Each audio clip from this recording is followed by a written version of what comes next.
Hello, hello, hello, and welcome to the Confidently You podcast with me, your host, Helen Sutton, owner, head coach here at Fit Girl Club UK. How are you? Hope you're doing well. How's your week going? How is everything? Gosh, March. It's like end of March. What? Where does it go?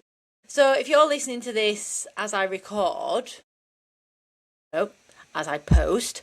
I'm recording a week early and I'm posting this whilst I am in France skiing. Yes, absolutely loving life. So it felt really on topic for me to do a mindset episode and a mindset episode about overcoming fears and loads of different fears and how that will come across in everyday life. And it's called Feel the Fear but Do It Anyway. So the reason I wanted to do this and the reason it resonates so much this week because I'm thinking about going skiing, is because I got into skiing in my late 20s. I worked as a holiday rep and then I did some seasons in ski resorts where I learned to ski, which was amazing. What an amazing experience. And I got really confident and competent. I've done Black World Cup runs, not actually for the World Cup, but I've skied all sorts of runs, really confident skier. Didn't go for a few years, stopped drinking, which when I was younger, I definitely used to have a few Jaegers on the chairlift and then ski, so a bit of Dutch courage and confidence there, but not always. I wasn't absolutely pissed the whole time, but there was that aspect of it. And then I got a bit older, hadn't been skiing for a few years, and I went skiing when I met my partner Martin a few years ago, and I was petrified. I was actually absolutely terrified. And from something that I'd been so confident in, I was petrified. I was scared of falling off the edge, or my technique had gone, I was leaning backwards, I was like, oh, just this fear. And if you know how to ski, basically you have to just face it head on, be confident, be relaxed, and move with the mountain and face down the mountain. And I just went tight up, bent back and leaned back, and it was just the wrong thing to do. And my anxiety just overtook me.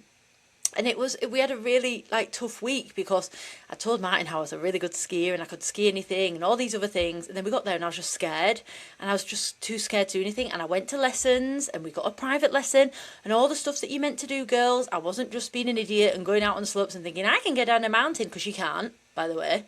You need to have lessons, and I've had loads of lessons in the past. I used to guide ski groups. That's how good I was. I used to take people out. You'd come on holiday to resort and I'd go, come and join me. It was called social skiing. And I used to take them around resort on all the slopes. And I used to just be like, woohoo, let's go over this jump and do this mad stuff. I wasn't an instructor, but I was confident and competent enough to guide a group of guests. You had to be red run confident. And it was awful. It was awful. And I was just so sad by it. I was saddened by it because it was something that I'd really enjoyed and that I'd loved. And then I couldn't do it, and this fear took over me. So anyway, after that holiday, instead of giving up, I faced it head on. And last year, we went to France, and I got lessons. I did a full week of lessons, and at first, I was a bit scared. At first, I was afraid. I was petrified. But after a day or two, I put myself in there's level 1, 2 and 3, and I'd put myself in level 2, which was like confident on blue runs, a bit nervous on red runs, because that's where I was at the time I'd gone before. And then after a day I got moved up a group, which was scary because that was the top group. They were going off piste, they were doing jumps, they were doing all this mad stuff, and I was like, oh, I don't know if I can do it. And I was like, stuff it, Helen, if the instructor said you can do it, come on. Because I was basically at the top of my group, so it was like, do you want to stay a big fish in a little pond, or do you want to become a little fish in a big pond and push yourself? I was like, no, I want to get better. I want to get back to where I used to be. And by the end of the week, girls, you should have seen me flying down the mountain, confident, not scared of falling off the edge anymore. I was actually chucking myself off the edge, and there was a mindset shift, and I built the confidence back up again. So I'm just really excited to go next week and just go down the mountain and just be happy, confident skier that I am. But if I hadn't have felt the fear and did it anyway, that'd have been it now. And I know it happens with a lot of people, and you can resonate with this not just for skiing, for everything in life, where you get a bit nervous, anxious, or something happens. And sometimes instead of going, right, what can I do differently or to overcome this, you just stop doing it. You stop going. You feel the fear and you go, that's right, okay. And then you miss out. You miss out on life. I'd have missed out on standing on the top of the mountain when the sunshine. Honestly, if you've never skied, if you've never done it, it's not just this posh hoity-toity middle class thing. There's something about being on top of a mountain and skiing down. It feels like you're flying. It's freeing. I can't describe it. And if you've never done it or never experienced anything like it, I think everyone should experience that in their life, whether it's not skiing or just overcoming that. It's adrenaline. It's amazing, and you can't beat it. So let's talk about feeling the fear and doing it anyway. I have a rough script. You know me, I don't like to stick to a script. Too rigid. So feel the fear, but do it anyway. So fear is your brain spotting that there's uncertainty, not danger. There's just something like there's something wired in your brain, and I definitely think as we get older, definitely women as we get older, especially if you've had kids. I've not, remember, but especially if you've had kids or anything like that, we've got a bit more self-preservation. I didn't care in my 20s. Honestly, I put myself in some situations. I'm not going to lie, girls, right? Sorry, trigger warning, but there's some situations that I've been in that if it had gone another way, I could have died. But you did it anyway, because you didn't care. It was weird. Like, my 20s, I just didn't care. I had this, like, fearlessness, recklessness, mentalness. Now I care. Martin says it to me, it's because I've got stuff to live for now. I've got my dog, who I love, who's basically like my child. I've got my happy life, I've got my career, I've got my business. So it's like you have more to care about. But I definitely think there's a thing with, as we get older and our hormones, and there's so many things that come into it. Like there's people with perimenopause, women with perimenopause or signs of perimenopause, your hormone fluctuations. Stop saying people. Women will get more anxious at certain times of the month. I definitely, luteal phase, anxiety rises up. Where's this come from? Don't want to do that. I don't like it. You know what I mean? It is part of our lives. But there are things we can do about it. So your brain is wired to avoid rejection, avoid failure, and keep you in the known. Keep you in the known. It's nice and easy. Let's walk down this nice little path. Nice and easy. Let's go. That's not fun, is it? Walking the same path every day and doing the same thing every day, not exploring and adventuring and living. I want you to live, girls. I really want you to live, because I think everyone should. We've got one life, and if you just do this mundane things every day and you think, oh, I'll just stay in my comfort zone, you're not living. But go do stuff that makes you like, woo! I can't even tell you. Not even just skiing, just fun things, experiences. So you're not broken for feeling fear. Your brain isn't designed to build your dream life. Confidence is not a prerequisite. Action is the prerequisite. So get yourself to start thinking about, what are you currently avoiding? Where are you at? What are you avoiding? What things could you be doing? Is there something you really want to do? A hobby?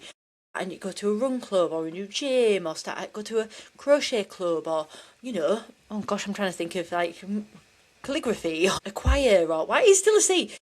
Let's think of a hobby, a jigsaw club, or just anything.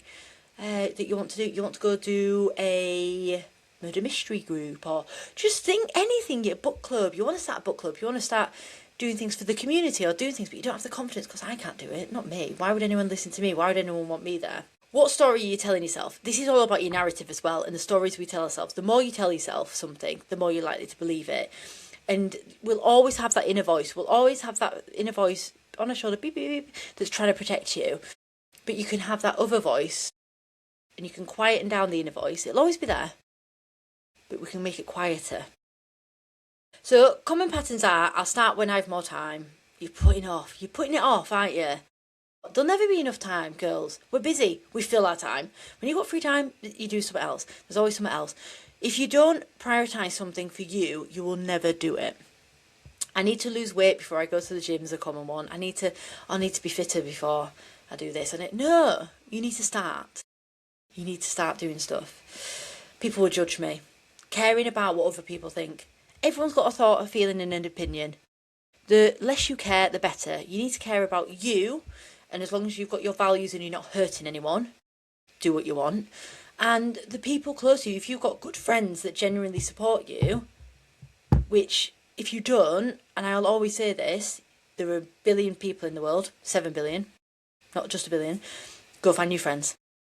There are people out there that will support you and will cheer you on and will be your cheerleader, and whatever you want to do. There's a group for everyone, no matter how weird you might think it is, no matter how out there is a group and a tribe for everyone.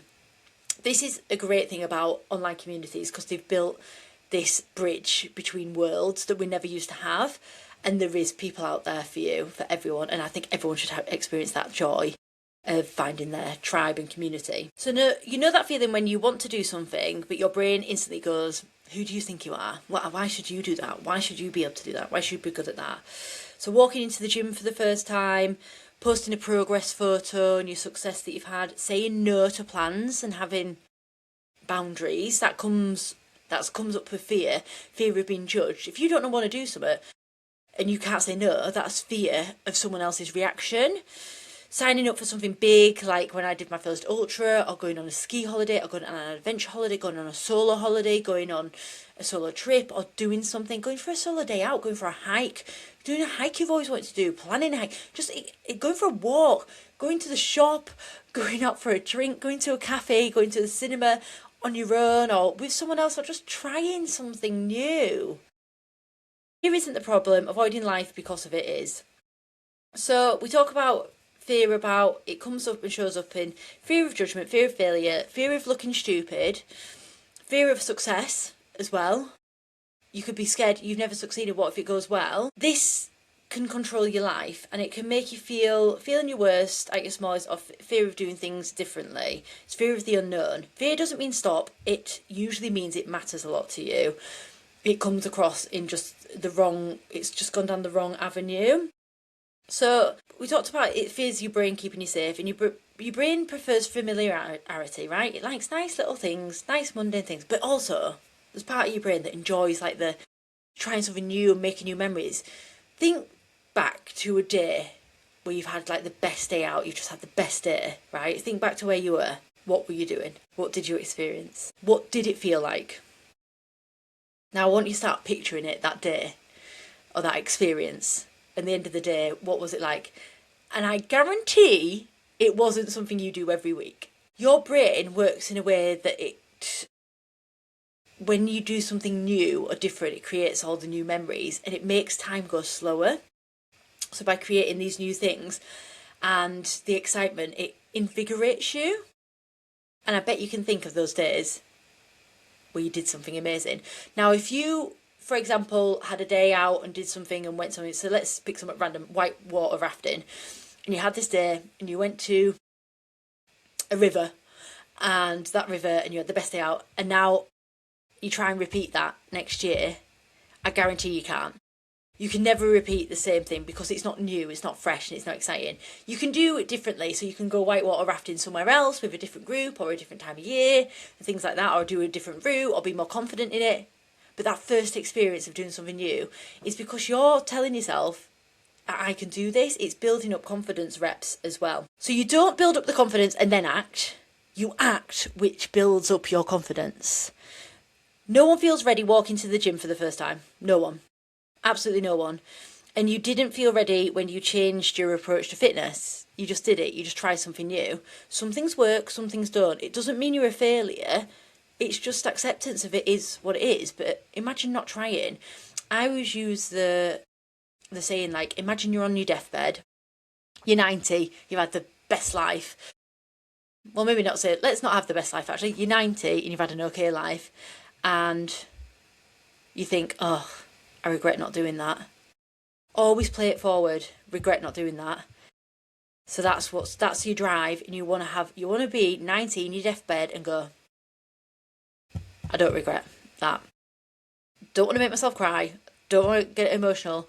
But when I wrote out my, this is a bit morbid by the way, my plans for my funeral. Martin's got this thing, we wrote our wills and stuff, and then I wrote plans for funeral, and I did the songs that I want played, and mine is One Republic I Lived, because the words in that are literally how I want to live my life. And I always remember that. I remember all the words in it, the lyrics, and it's about taking every opportunity, living each, well, you can't live, you try and live each day, but some days are just, mundane, washing the dishes, you're not very well, you're looking after the kids, the dog, things. But I want you to use some opportunities or moments. If it's once a week, once a month, once a year, go and live. Go and do it. Just the feel, you can't put a price on it. That feeling. But when it comes to doing it anyway, drink the thing. Don't talk about climbing the mountain. Talk about doing the first step. And this is what I talk to a lot of my girls about, especially when they come onto a call and we're talking about where they're currently at and where they want to be. And the problem half the time is where you're at and your goal is where you want to be. And it's like A and B, right? You're at the bottom of the mountain, you want to climb to the top. You do it by increments. You don't do it in one go. So break it down. So you want to get fit. No, you don't. You just want to walk into the gym. You want to have a plan as well when you get to the gym, really, because that'll help. And that'll help build confidence. You can also play it forward, like, what would a confident version of me do today? I've always been a bit like ballsy, a bit like, there's always been something in me. My dad used to say that I'm just not scared of failure, but I am, but I do it anyway. And there's some, genetically, I think my gran gave me this, because she's always just been ballsy. Well, she's not here anymore, but she was just like, go get it. And I'll have the fear, but I'm so determined, maybe stubborn. But when I went backpacking around Asia with Sammy, my friend, and she ended up on a bit of a solo backpacking trip, and she said whenever she was feeling like nervous about a situation or going to sit in a bar or meet new people, she'd always say, what would Helen do? Helen would probably get a drink and have a bit of Dutch courage, but that by the side, in my sober years, I have still taken that with me. And that's why when I went skiing and I had that really tough time, when I came back, I was like, this is not going to define me. I'm not turned a path, and this is who I am now. I'm going re-diverting the plane. We are going back in that direction because I refuse to give up. This is one of my favourite tools that I use, especially if it's something instant, and it's the countdown. So you can count down for 5 seconds and then you do it anyway. 5, 4, 3, 2, 1, jump in the pool. But I was doing this with my niece in Australia, and it was to dive. Was it to dive in the pool? She's a really confident swimmer. 19 minutes. And my nephew's a really competent swimmer as well, so they're 4 and 6. And we were doing something, just like diving into things. I can't remember what we were doing. It was something a bit like, and I was like, when you're scared of something, you count to 3 and then you do it. You take a deep breath. So 1, 2, 3, jump, do it. And that's what I was teaching her, and she'd do it. She's just like, kids are kids. But that's what we can do as adults. 3, 2, 1, right, I'm doing it. Stop it. When I'm at the top of the mountain, and I look down the slope and I'm like, whoa, 3, 2, 1, go. Just go. Just go. Especially when I'm skiing. I'm relating a lot to skiing because, number one, I'm on a ski trip at the minute and it's very relevant to me at the minute. But with skiing, you have to go down the mountain. And to turn, you have to stand up and face literally down the mountain. You can be on a steep slope. And it is daunting. You're literally on a mountain. I can't describe it to you unless you've ever done it. You have to stand up, face down the mountain to turn, and then put your weight in the other foot. I always just say it's that first turn, you're just like, stand up, stand up, stand up, stand up, stand up. And once I've done that, I'm fine. I'm like, wee. But that first one is daunting. 3, 2, 1, stand up, stand up, stand up. Wee. The confidence in doing it.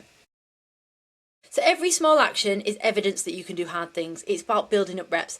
Confidence is about building reps. Facing fear is about building reps. The more you do it, the more repetition, the more your brain will be like, oh, I can do this. Right, why are we listening to that? Fear and doubt going, no, stop it, protect yourself. No, actually, I'm all right, I can do this. And it's not about it going perfectly. It's about showing up and just trying your best. So when it comes to facing your fears and doing it anyway, one of the best things to do is name the fear, talk about it. So one of the worst traits that we have as humans is our brain will just pick on something negative and it'll just like bounce around. I was talking to a client about this the other day. It's like a pinball. We just need to pull it out, put it in like third person. So imagine it's your best friend talking to you and name it. So what's wrong? And then you put, I'm scared of looking stupid in the gym. And then your best friend goes, of course you are. It's new. That's normal. And then you say, right, let's break it down. What do we have to do? We have to drive to the gym, we have to walk in, and then you have to stay for 10 minutes. Have a plan. If you don't like it, you can leave. If you're all right, you can stay. And that's like rationalising with yourself. And you go, okay. Oh, maybe if you're saying this out loud in front of someone, you might look a bit mental, but I don't care. And then 5-second rule. 1, 2, 3, off you go. Get your keys, get in the car. After, you'll end up staying for the full session. You did it, you survived. Can you do it next time? And just repeat that to yourself. I did it, I survived, I can do it next time. If you avoid fear, you'll feel relief, but it'll reinforce the avoidance. it'll mean that your brain's like, okay, we don't have to do this, we can get away with it. Short-term comfort, long-term frustration. And remember, you're not living. You want to live. You want to enjoy life. You want to take every moment that you can get. Face the fear, build confidence, build evidence, and grow confidence. And this is what I do with my one-to-one program, Confidently You. It's about building up people's confidence step at a time and encouraging. I never force anything. Forcing something never works. If someone's scared of something, like, no, it's not going to work. You have to build confidence, trust in yourself, and shift your identity as well. Instead of saying I'm trying to be more confident, I'm someone who does things even when they feel uncomfortable. I'm trying. I'm going to give this a go. Instead of I can't, I won't, I'm not. So you're not waiting for confidence, you're just avoiding discomfort. Confidence will never come as well. It doesn't magically turn up. You have to do the reps. Everyone I know has to do the reps. Everyone you ever see or speak to isn't naturally inclined to just be overly confident. There's probably that one person in 50. And I mean, it's that many difference. But half the time, like if you knew me when I was younger, I seemed really confident, but half of it was Dutch courage. It was this false confidence. But once I got sober and stopped drinking, I had to rebuild that confidence with my true authentic identity. And it's about taking back your life and, your fitness and saying no to people, prioritising yourself, going after bigger goals, living, doing something that you want to do in your life. So I'm going to give you a challenge with this podcast. You're going to pick one thing that you've been avoiding, right? One thing. Sitting in a cafe on your own, having a coffee, going to the cinema, going on a hike, joining a group. One thing. Booking a race, going to the gym, anything. I don't care. And then you're going to do the smallest version of it. Okay, so you're just going to get out and do something for you. And you're going to do it now, before you're ready. I want you to do it this next week, and I want you to get in touch with me. My details are in the show notes. Instagram, this website, or you can message me on here, leave comments, and I want to know what you've done. You don't need to fear. You don't need to feel fearless. You just need to stop letting fear make the decisions for you. And that'll have a huge impact on your life. Okay. Feel the fear, but do it anyway. Want to hear all about it? Have a fab week, and I'll see you soon.